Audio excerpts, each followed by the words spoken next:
Happiness? Serenity? What is that? Man, we're going to tell you. We're going to give you the tools here on No Regret Vets podcast. We want you to tune in every week to listen to the live interviews that are in-depth and raw with people that have been through similar situations with addiction, PTSD, all kinds of mental health. We want to build you back up so you can build the life you want. So like and subscribe to us on Facebook, Spotify, any of your social media platforms today, and let's get started with helping each other on No Regret Vets.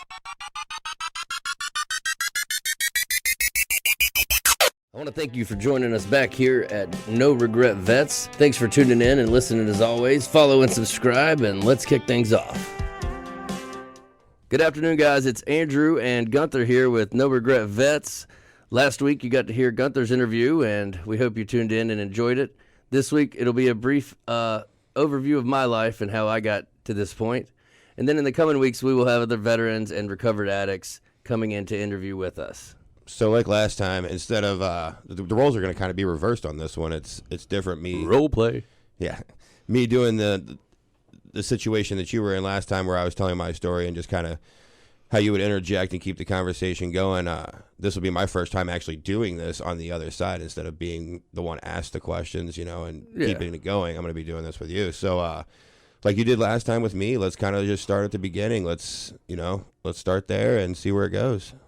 All right, that sounds good, man. So my name's Andrew Pig. Funny last name, I know. Stay tuned for the Pig and Rooster show. I was born in Hickory, North Carolina. Grew up around the Charlotte, North Carolina area, really Union County, North Carolina, Monroe, and Waxhaw.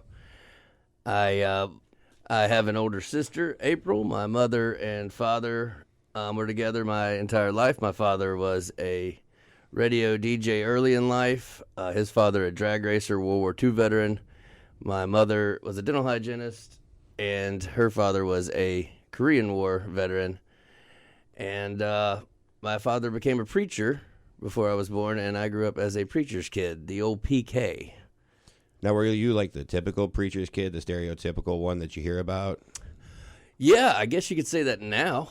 Growing up in that situation, I really didn't think I was. I never disliked my parents or was against my father for being a pastor. He was never the type of guy that, would beat me over the head with a Bible or anything like that. He had a big heart for people coming to Christ and things like that, and he was just not a real radical acting fellow when it came to that, and he was also my father, so he was a great dude. I never intentionally rebelled against them or their souls or beliefs, but I was a bit of an outlandish kid. So, like, what was your childhood like? Let's go back to that and start. Yeah, so I spent a lot of time at my grandparents' house, especially my dad's side. Hot rods, racing, and a lot of history stuff. We had a pretty busy family. My mom was working all the time with her dental hygiene business. That is now a booming one with the guy she worked with. And then my dad, his pastoral career grew, and he was very busy with all the members of the church and the ins and outs of running that and working with the ministry. So there was a lot of time with my sister babysitting me, or another babysitter, or being with my grandparents. But we had a pretty solid, I would say, family foundation. We took the summer trips and stuff like that, but always being in the spotlight as a family and things like that. I could tell you, looking back now, I know that was a lot of stress on my mother. I know that was a lot of stress on my sister and me and my father, and dealing with the public spotlight and always being the cushion for concerns or questions or outreach kind of takes a toll, because he had to follow the Lord's work and be there for all these people, but the family sometimes was on the back burner, even though he made sure to, try to avoid that. It just happened naturally. So I think there are some disconnects in my past with that part, but there's no animosity or anger towards them for that. All right, let's fast forward a little bit. So your childhood was pretty good then. You didn't... Yeah, I mean, I would say so. I mean, I didn't go without or anything. If we were poor, I didn't know it. and didn't really think about that. Grew up with a lot of friends, always playing outside and stuff like that. Always getting into mischief, just being boys. My mom wasn't raised around a lot of boys growing up, especially siblings. So I was a whole new world to her after my sister, because I was a wild boy, and it started right off the bat, I think. So that was a little bit of a up and down in our relationship, I think. And we're both very strong-headed people. So like two billy goats, sometimes we like to ram horns. But other than that, like overall, my childhood was pretty decent. Like I said, I never went without. So Awesome. Well, let's fast forward a little bit. Let's get get into your teen years. Like, is that about whenever you started probably drinking, or? yeah.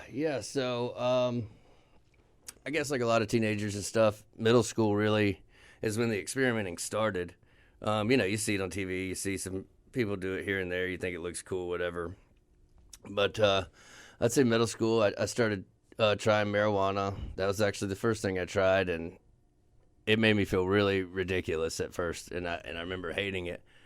And then the alcohol came. We would sneak some alcohol from a friend's house or something like that, and start drinking a little bit and think we were intoxicated or whatever. But I think it was more of the risk and we're the bad boys and stuff like that that really got us to keep doing it and pretending that we were grown adults and not. But that would be probably around 12 and 13 is when I actually started experimenting and using. And then with the alcohol, unlike the marijuana, something happened in my body, and I became my own Hercules. I became fearless, and I was funny, and all this other stuff that I couldn't be, because I was actually a pretty timid and shy kid a lot of times if I didn't know you, especially. So that really opened the door for me, I thought, at the time.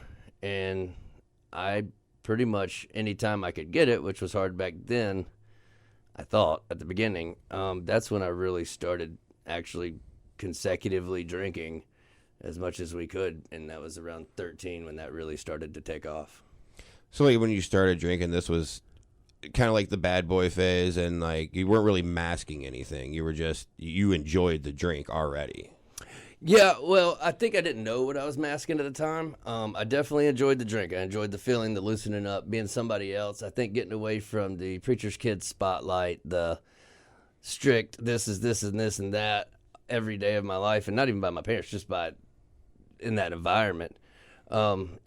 It felt good to bucket a little bit, I think. It felt good to come out and think or feel I was in my own skin and who I was, and it gave me that feeling at the time. And I think that's why it also took off. But yes, there was a physical attraction immediately to it that was, looking back, I know that was different than some people get. So like going into high school, was this like a regular thing, or was this, semi monthly or? Right. So I hung out with a lot of guys much older than me most of my high school time, and they looked the age or were the age, and I could get it. So a lot of people at high school would come to me for party favors and things like that. And yes, so I was drinking more heavily than most adults do when I was in high school. I would even have it at school. I got kicked out of school for it. I would fill up Dasani bottles with vodka and drink during class. All kinds of stuff, man. I was heavily using for a high school student, for sure.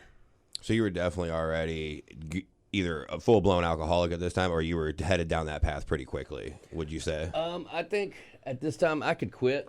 Like, I can honestly say I could stop. I would stop for different things. It wasn't constant, but how I drank when I drank were clear signs of an alcoholic. I did get alcohol poisoning in 9th grade and had to be hospitalized. So definitely the tendencies. I started mixing in drugs, cocaine, and marijuana with those things. But I didn't realize it at the time, but looking back at the patterns, again, as I've said, there was clearly alcoholic tendencies coming into play full force. And so that was like all throughout your high school career. Oh, yeah. I mean, my senior year, I was suspended for being hungover from the night before and still blowing a .13 in the principal's office. So well above the legal limit, that's for sure. Yeah. So what happened to So about this time, you're in your senior year, you're getting suspended. You said you've been kicked out of school and things like that. What happens next? When does the military come into play? Or before we even get that far, being a preacher's kid, what kind of spotlight did that attention bring on your family? And like, did it add any extra stress or emotions to like? Yeah, I think so, and I think a lot of people confuse it for like self-pity or I was angry, but it was more or less I wanted to do these things and live my life and be a normal kid as I saw it, and not it be a repercussion on my father and his career. I didn't want it to be used against him. And a lot of people get angry at places like churches or like people do on social media, it's quick to snap on someone, warriors, and they'll come after a pastor or something because, oh, look, your son messed up. How can you be a leader or something like that? So that always scared me about that. And people are always keeping people in leadership's families even in the microscope. It's just nature of the business. But I think it did have a profound effect in a lot of ways. So you kind of just brought up a pretty interesting point that I think people don't understand is there's nothing your parents, even your dad being a preacher, you know, my mother raising me as a single mother, there's nothing that either one of our parents could have done differently that was not going to lead us to being an alcoholic. Right. No, the only thing I would say that they could have done, I absolutely would have probably changed nothing, but I didn't know the family history of alcoholism. I didn't understand the depth of it and how bad it was. There were some pretty serious times with my great-grandfather being a moonshiner up and down the PD River, killing himself, drinking rubbing alcohol. His wife was suspected of suicide, but later on, a re-autopsy kind of got it questionable whether he was acting under the influence. And then alcoholism kind of surrounded my grandfathers after the wars, and they were able to get cleaned up and things like that, cold turkey. But I think maybe knowing a little bit more of the history, like I said, wouldn't have stopped anything. I don't blame anyone for my actions, right? But I think it may have been an identifier for me earlier on to see what I was doing. Awesome. So what happens in your senior year going into like graduation or what's happening at this time? So I joined the Army 2004 in 11th grade, actually. And I'm trying to graduate early to go to basic training. Obviously, the war in Iraq's going wild after 9/11 and stuff like that. And I just keep getting in trouble. I had enlisted in the Marine Corps, and I got a DWI my junior year after that and was released from the Marine Corps, and I was lucky enough to get picked up by the Army after that. So I did get re-enlisted back into the Army after that incident, which was another, alcohol fault already in high school.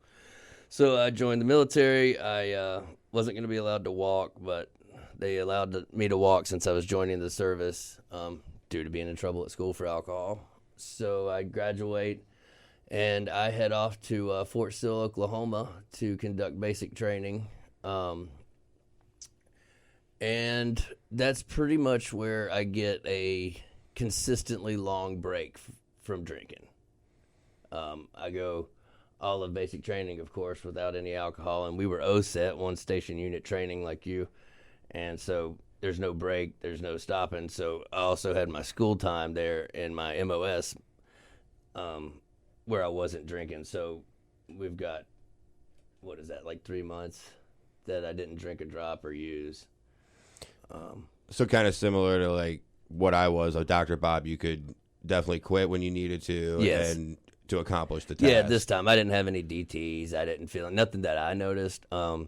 So I would say leading up to this point, most of it was weekend parties with the guys, stuff like that. And it wasn't all the time, a lot more than it should have been, a lot heavier at those times. But it wasn't a constant, and I could stop. I could put it down. I didn't feel any side effects, and it didn't cross my mind during basic training, like, where's my bottle? You know what I mean? So at this time, I'm not full-blown. I got you. So where'd you end up getting stationed after basic training? So I went to Fort Sill, Oklahoma. Then we came back to North Carolina to Fort Bragg.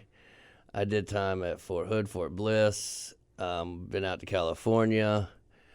Pretty much got to travel all over the place with the unit.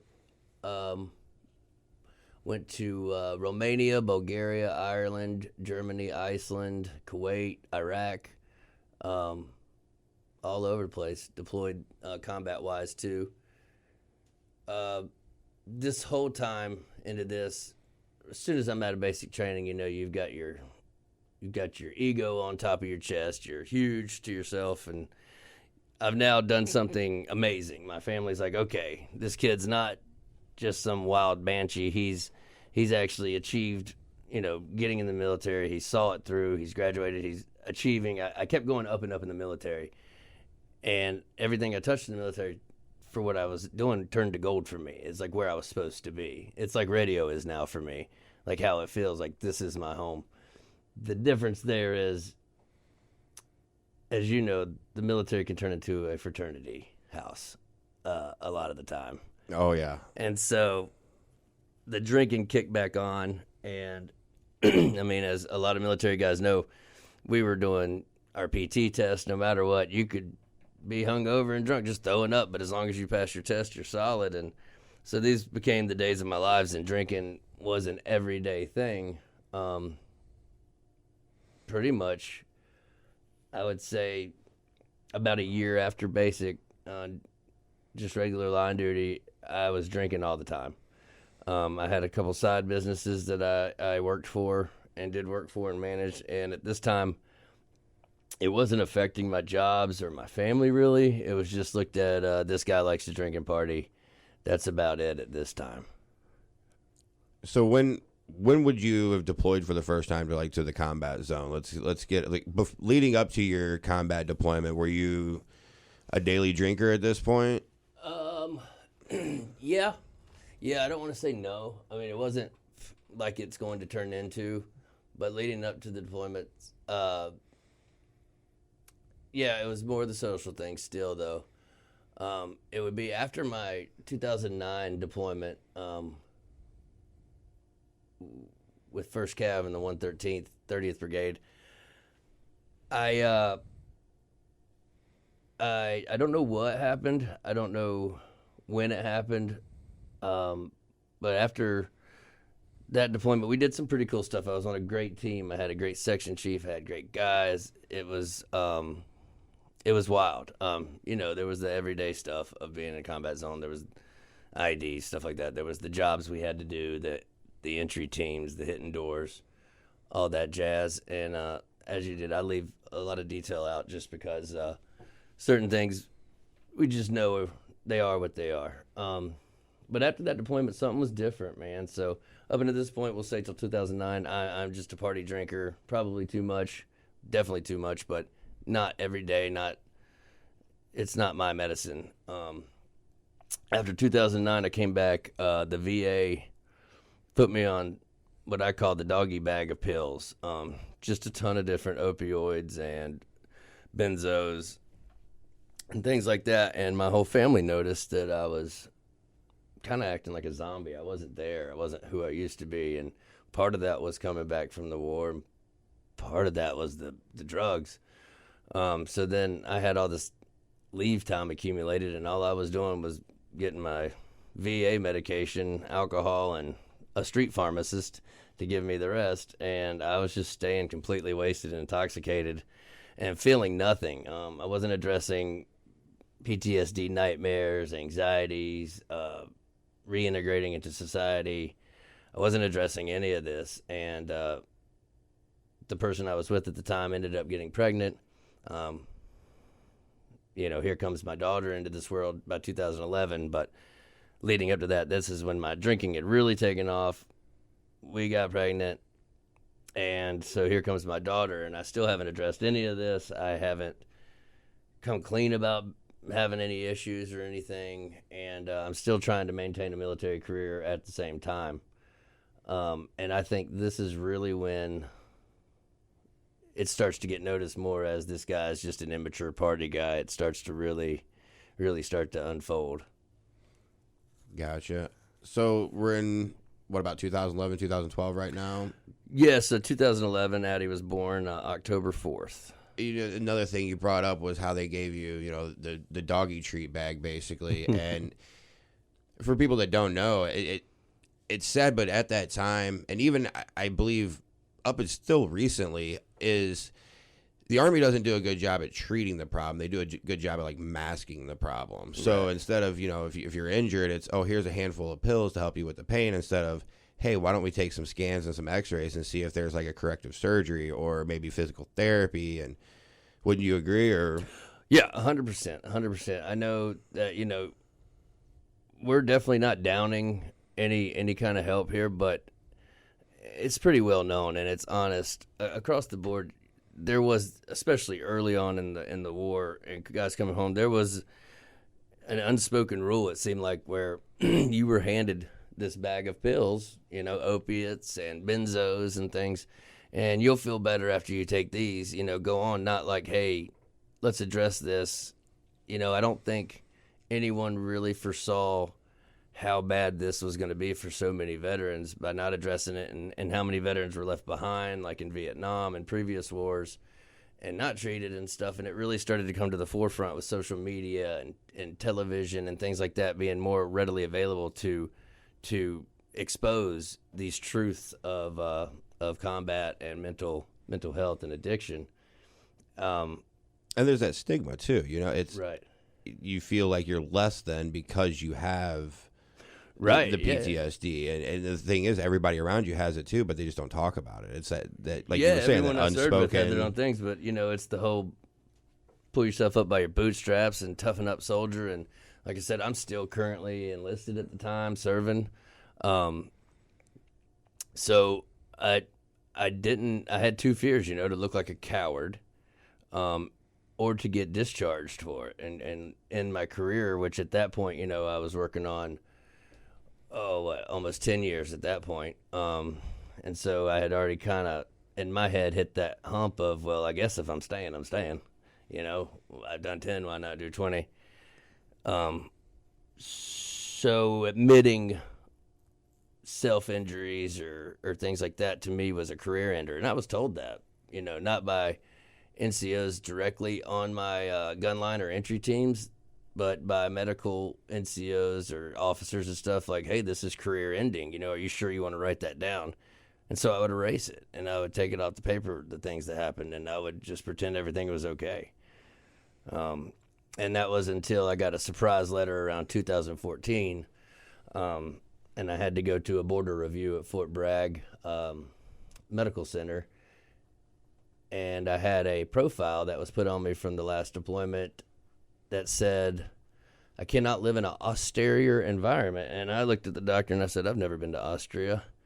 And he's like, sir, austere means chaotic, any kind of chaos, or, So in other words, no war zone. Right. No army. Right. So that was going to be career ending. I didn't know what to do at that point. I was terrified. It's all I knew at the time. I always loved being a soldier. I did. I didn't like the garrison side of it. I mean, I was told by a first sergeant one time, you are one of the best field soldiers I've ever had, but you are the worst garrison soldier I've ever had. And I think that's true for a lot of combat veterans in general. We right. we excel over there better than we do actually. Yeah. Well, yeah, and that's what I told him. I said, man, if you just want to call me when you want to do soldier stuff, that's cool. I don't want to do the rest. But moving away from that, so I got that profile, and that was going to be a game changer. And I petitioned, and at the same time, I'm a functioning alcoholic. Right, between my daughter's birth and being home from the deployments, just doing training stuff, and this letter, I have slidden into using every day. I'll have a couple of drinks before I go in or before formation, and I'll be fine. And then I got a bottle hidden in my bag. So I'm not like getting plastered, but I'm staying, numb all day now. I've got the pills and stuff calmed down and out of the way, except when I want to choose to use them to get messed up. So now it's, I'm using those wrong. I got rid of a lot of those because the zombie effect. The alcohol seems to just carry me right along in a straight line, and I was using, marijuana and stuff like that here and there. But this is when I start unconsciously sliding into full-blown functioning alcoholic. Now, were you about what year are we at right now? So this would be 2014, 2015 area. I stay in the hospitals to try to fight this permanent profile, because a permanent profile automatically is a discharge from the military. And it would have been honorable and medical, but I just wasn't ready at the time. I didn't think it was right. I just gotten promoted to E5 sergeant before that, and I was loving my military career, but hating myself inside, just didn't know what was going on.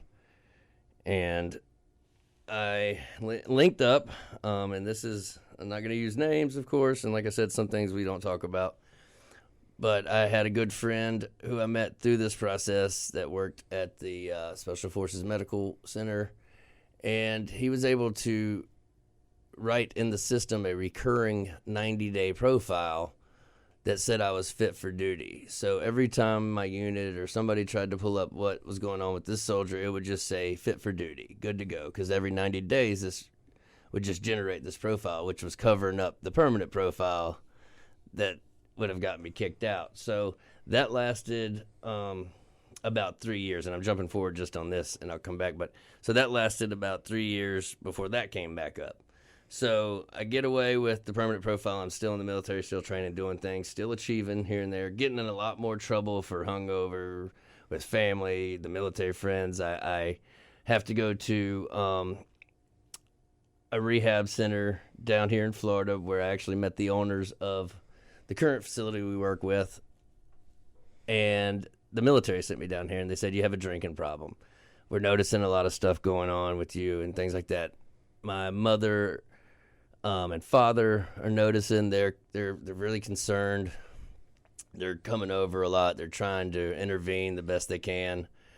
There's a lot of outbursts from me throughout these years, too. I don't want to leave that out. There's a lot of stuff. My attitude, my demeanor changed. I was very mean. If I got in an argument or a fight with you, I went for the jugular on everything. I became just a nasty person. Definitely that Dr. Jekyll and Mr. Hyde that's talked about in the big book. Oh, yeah. Just not the nicest drinking. Person and then not. Yeah. Like, and totally nice to strangers, but the people closest to me, the worst to.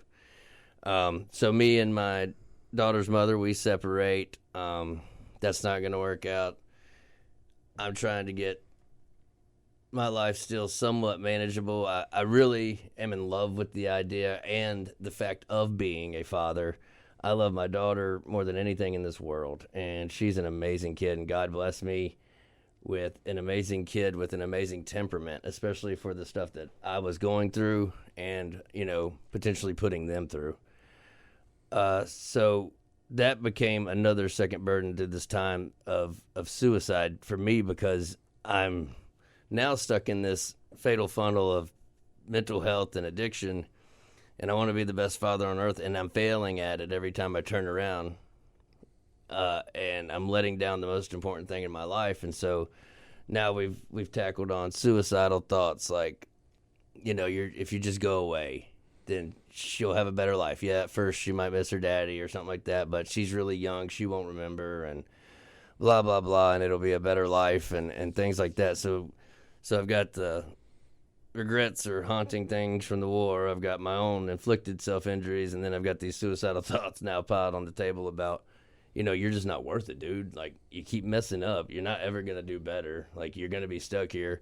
I would do really good at some things for a while, and then once I was good at them, it seems like I would just almost, like, with arrogance, but not even arrogant. Like, I wasn't even proud of myself. Just be like, oh, well, I can do that, and then bam, fall right off the cliff again. And that became a pattern for about 6 or 7 years of up, down, and dramatic, and not realizing how I was affecting everyone around me at the same time, because not only was I riding that roller coaster, they were watching and riding it, and they weren't numb for the ride.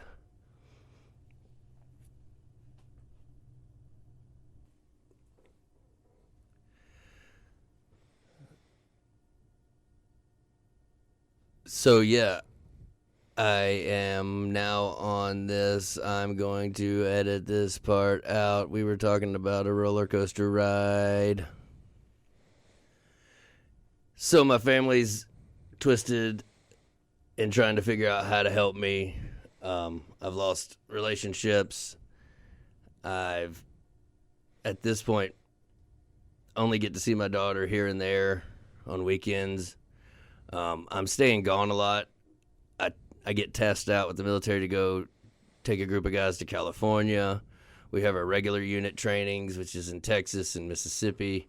And so I'm gone a lot of this time, but I'm staying drunk everywhere I go. I'm starting to stage. I'm not starting. I'm already at this point staging all my bags, where each bag has a hidden department of alcohol or drugs. I've got any means to maintain my level of high without being detected constantly. And it's to the point now where my level of high isn't manageable unless I keep using more and more and more and more, until these are lethal levels that I'm operating on. And so we're about the last 3 years of your military career. What happens towards the end, like as you're getting out? Right. So I had mentioned I came down here to Desert Rose, thought I had gotten a handle on it, learned some tools, leave the program, and I get drunk on the plane. So I do a little better at hiding it when I get home. I can skip around. It's almost like I had a restart for a month, but way faster than I imagined. I'm right back into it. Getting DWIs at least one a year. Like, no joke. I'm pulling up a criminal record that's mind-blowing today, sitting here who I am today and looking back, and it's devastating, the toll it took. So this just keeps going on, and I keep failing, and then it gets to the point where, like I had mentioned, the suicide and all that, and, I can't turn around, I can't fix this, what do I do? Just downfall, and the answer was to use more.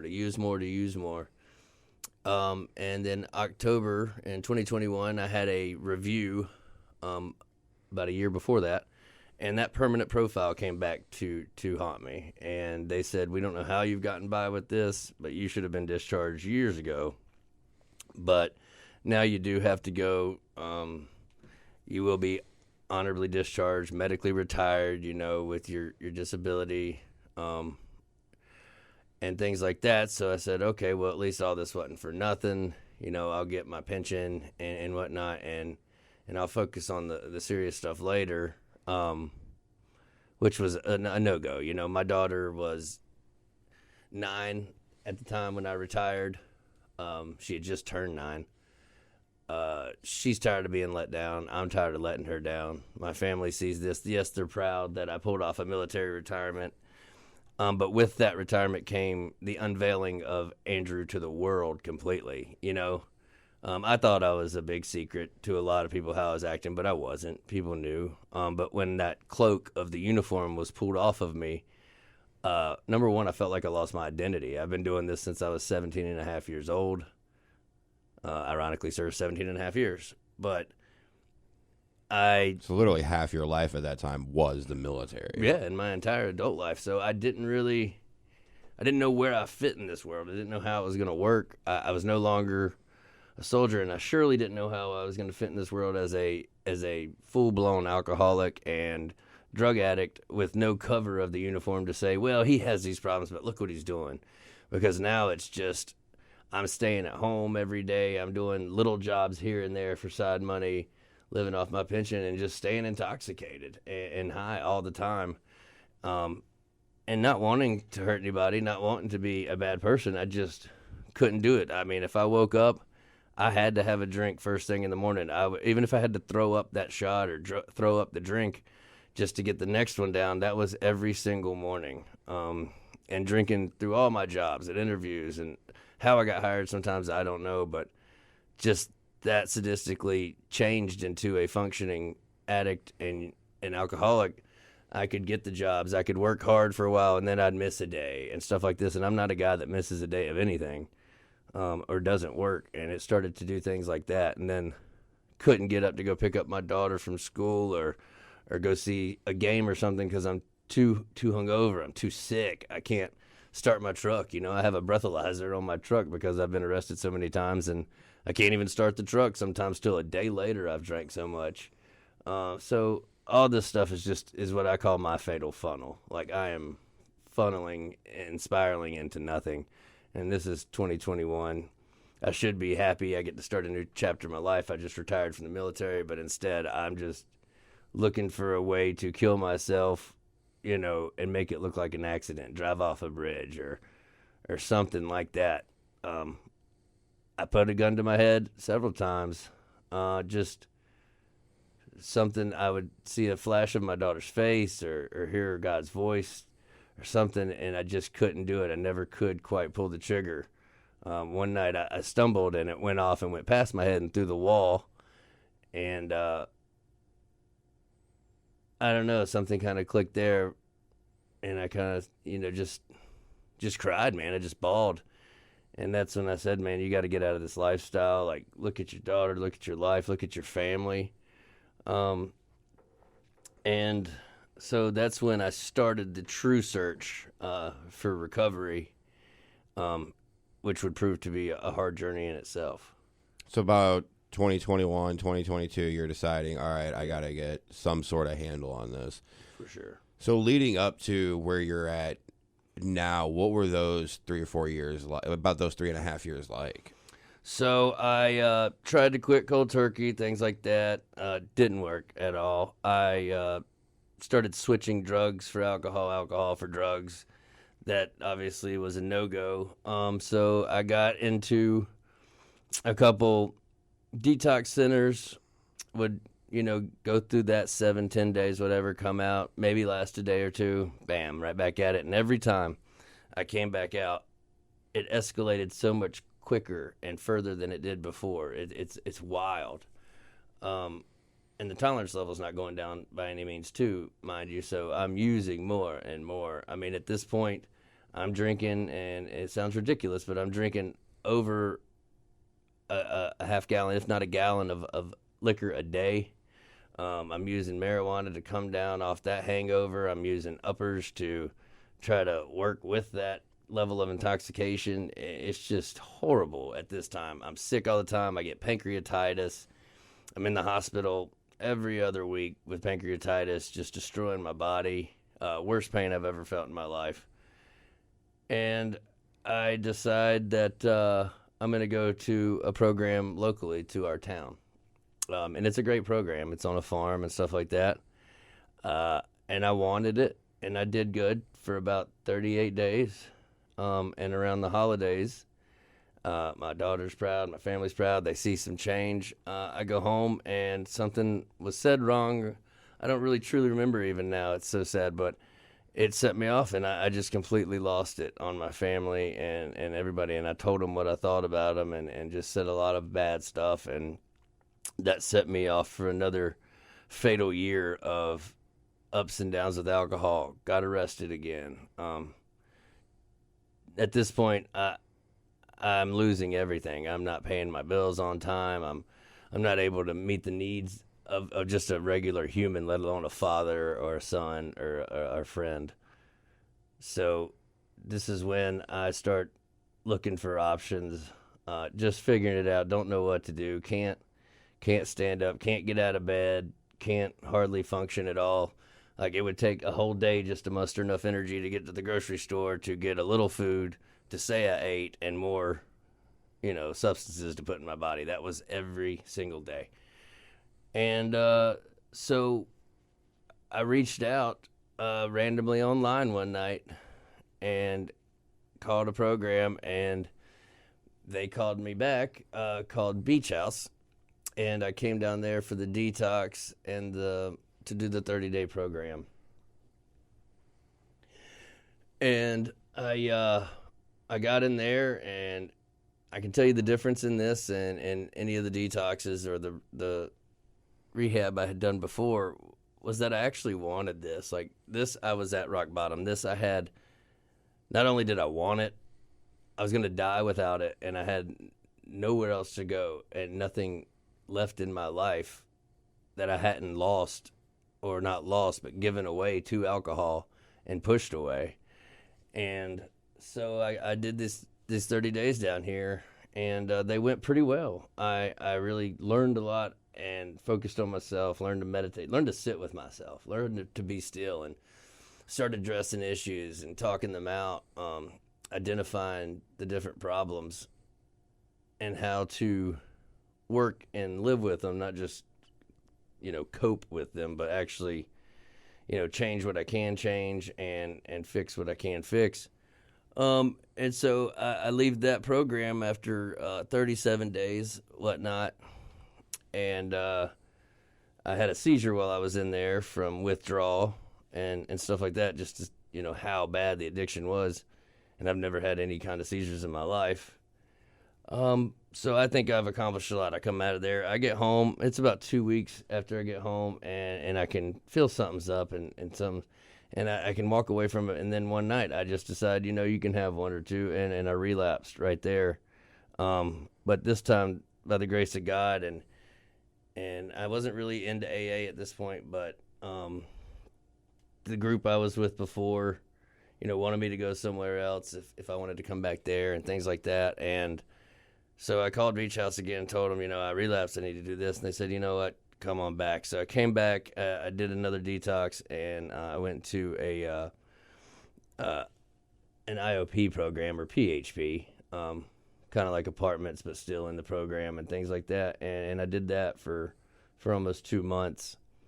And that's when I really got on my footing. I was able to really get a handle on, why I was doing this, what are the repeated things, what are the triggers, so-called triggers, and stuff like that, and getting to AA and really taking all this seriously, and taking all this seriously and spiritually, seriously too. So going through the AA program, met a sponsor, met several people in AA, started to enjoy my life again, started to realize you can laugh and have fun without drugs and alcohol, physically feeling better, back in the gym. I can eat again. I didn't drink milk for like 4 years because of alcohol. I can have milk again, and I love milk. Milk is awesome. And so I get done with my time at Beach House, and I link up with you guys. I met you over the phone randomly when you were explaining to me how good Palm Beach Gardens recovery is, and we had a buddy in there that kind of got us in here, and we started a sober living environment, and that's been really great for me, because with AA and the foundation of that, which is very biblical to me and spiritual, I never lost my higher power feeling during my using and stuff. I felt very disconnected. I questioned my higher power a lot, especially when my father died or my buddies died that I served with or any of that. Like I questioned my higher power a lot, and like, why and how could you? But once I started to meditate, stay in the work, and just understanding different things, my perception of my higher power changed and is different today, and has grown a lot more than how I originally had looked at things. And so with this program, I've been able to go to meetings, regularly. We had our clinicals and stuff during the days. We learned then, we have enough freedom to get jobs, go to school, stuff like that, and start, reintegrating into society healthily. And it gives you the responsibility with the foundation in order to do that. And that's what I needed. After, you can address the problems and identify them for so long, then you have to start putting action into practice. And so started doing that, and I felt confident enough to do something I never thought I would do, and I signed up to go back to school, and ended up graduating last Thursday from the Connecticut School of Broadcasting here in West Palm Beach, Florida. And I love AA. I'm still going through my steps. I'm not completely through the steps now, but it is a great process. I have two great sponsors down here, Blake, and then, of course, my good friend here, Gunther, is my sponsor. And we're going through the steps, and every day is a learning experience. And I won't say that I don't think about it here and there, but I don't manifest fantasies over it. I don't miss it. If I think about stuff like that, I just think about how much damage it caused and all the stuff I gave away in the process of using. And it wasn't overnight for me. The spiritual light and the big moment wasn't instant for me. It took time, and it took a lot of failure in between wanting to be clean and getting clean. And everybody's situation's different, and relapse does not have to be a part of recovery. Unfortunately for me, it was. I even, in this program, had so many days clean from alcohol, my DOC, drug of choice, and ended up relapsing on some stupid stuff called kratom, and using that, just trying to mask some feelings. And really that was that time when I realized that nothing, medication or drug-wise, is going to fix you. That's between you and your higher power, and just work on yourself and in life. And so cleaned up. I got through school. We started this podcast. We're working together. I feel like it's a big deal, is the most important deal besides my own sobriety, and being a father, is to give back what I've been given, and that is this chance at sobriety and life again. It's a whole new life. It truly is spiritual to me, in the fact of being born again, because I get to start over. Like, I can't change anything from 1 minute till the past, but I can change this next minute going forward. Like, that's what I can do with it. And there's so many outlets that you can use, but I have to stand by the spiritual aspect and by AA, especially, and then of course Palm Beach Gardens Recovery down here. But like we said during your interview, if you actually implement the steps in your life and take them seriously and do them verbatim, you won't fail, because you can't. It requires you to change your character. It requires you to change your actions. And once you see those changes start to happen, it's motivating, because you want to. And no, not everything's going to go like you thought, and it never does in life. So that's wild to expect. And you're not all of a sudden going to wake up the next day and be a millionaire because you've been sober for a month. That's not going to happen. But the little things, like your daughter saying, "Daddy, I see you're different, and I love you, and I'm proud of you for getting help," or the friendships you make that are sober and healthy, or making amends with your mother or your sister, and just, saying, I can't believe the way I acted, and, I can't change that. Let me know what I can do to fix it and move forward. And the courage you get in sobriety. I used to say I drank because I didn't have courage, but I've got so much courage being sober now. I'm just wildly blessed and thankful. I want to hit on a couple of things that you did throughout that last little bit. And you hear a lot of alcoholics, active alcoholics and active addicts, and I'm using the term active on this for a reason, is you always hear the term, "Oh, I lost this," or I lost my car, I lost my job, I lost my family. And what you did is, instead of saying you lost that, like, now that you're in recovery and you are recovering from that hopeless state of mind and body, you're not saying you lost it anymore, you gave it away. Yeah, and that's actually a conversation we had, and that's why I took it here, because, and I say that from now on because it is true. I mean, I didn't lose it. I know where it is. It's where I left it. Right. You chose to drink over Right.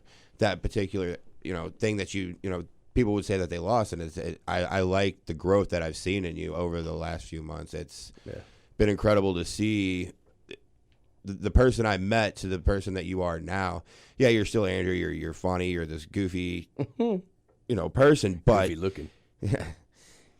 The person that you've become, though, throughout this journey, just like for me, watching your growth has been amazing.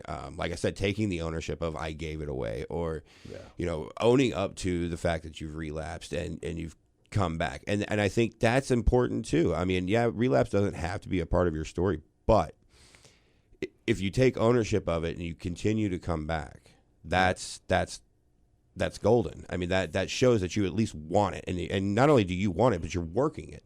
Right. And I think that's something that needs to be pressed upon as well, is that you can want and need something all day long, but like you were saying, like, if you do the work, it doesn't fail. Yeah, and with that, I don't want to be a deterrent with families and stuff who don't understand addiction or don't understand where you're coming from or I was coming from in this. Like, they haven't been addicts, or if they have and don't know it, they just don't know it, and they don't know how the recovery side works. So, yeah, you got to admit and be open about these things. And no, I didn't want to tell anybody I relapsed and failed. But if I didn't, it wouldn't be working the program right. It'd be lying to myself, and that's addict behavior and lying to other people. And maybe they don't see it right now or understand why that happened or how that happened. And they're like, well, he can't be doing the right thing or working a program if he did that. they don't see the fact that you got back up and you said, oh my gosh, I'm sorry. It's not going to change anything. Keep going forward. Keep going forward. Keep digging. Keep digging. Like, don't give up on it. Keep coming back. You can do this if you do it. And there's a lot of people that are cheering for you. There's a lot of people cheering for me, and I cheer for a lot of people. And there's really no way to fail if you honestly want it with all the sincerity in your heart. And you may have nothing, but that's the best place to start. You may have not lost everything, but you don't need to lose everything to get sober and live a better life and a happier life. I promise you, it'll be way more bountiful if you do get sober and away from addiction. But it doesn't matter what spot you're in life. If you're suffering with mental health or addiction, we've got the resources. There is a way. And we just want to try to put tools out there or similar stories to relate, even if it's not the best stories or most interesting. We want, you to know you're not alone, that we've all done some wild stuff, or we've all suffered with this stuff in this group, in this community here we're building, and that there's a way and there's options. I mean, even if it's an email, a phone call, whatever, we got to do, we'll do it on our end. And even if you never talk to us and just listen to this and go find help, that's fine. That's awesome. This is not representing a business or any kind of get-rich program. This is literally just to reach out to other veterans and addicts and mental health sufferers and just try to get them the hope they need to succeed and get better. That's all it is. And, I said it when I told my story, and I'll say it during this episode, and I'll say it during every single one going forward. No matter what you think, if you think that nobody's going to get it, if you don't think that you belong somewhere, or that nobody's just going to understand you, whether you're a veteran, just you're an addict or you're an alcoholic, whatever your story may be, I can promise you, in an AA room, an NA room, a rehab center, a detox, somebody there will relate to you. So you will relate to people in those rooms. You will relate to those stories, and you will recover. It really can happen.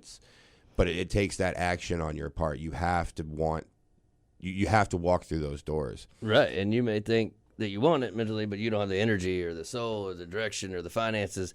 That can be figured out, man. God will create a way, and there's a lot of ways to get you in here, get you treated, or someone or anything like that, or just to spread the tools and knowledge on how to work with somebody that might be suffering from this.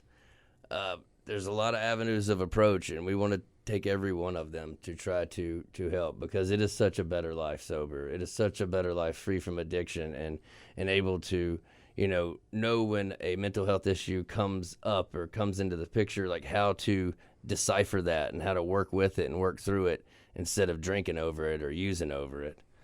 And that's really the goal, of course, here on No Regret Vets. We just want to give good news, number one, but with that number one, it is to see people get sober.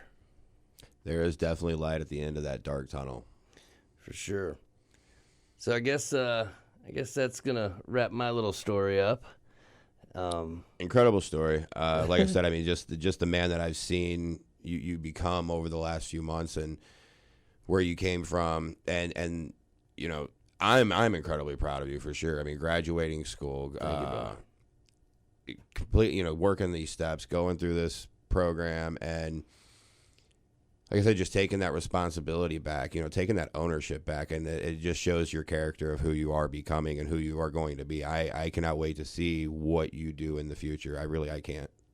Yeah, man, and kudos to you, too. You've been a great friend and mentor here, and I couldn't have done it without my family and my friends, and especially this program here in AA, and the grace of God. So all those things together, I got an unbeatable team, and I'm not alone, and nobody is. So thanks for joining me today, Adam, and Gunther, and pushing this through.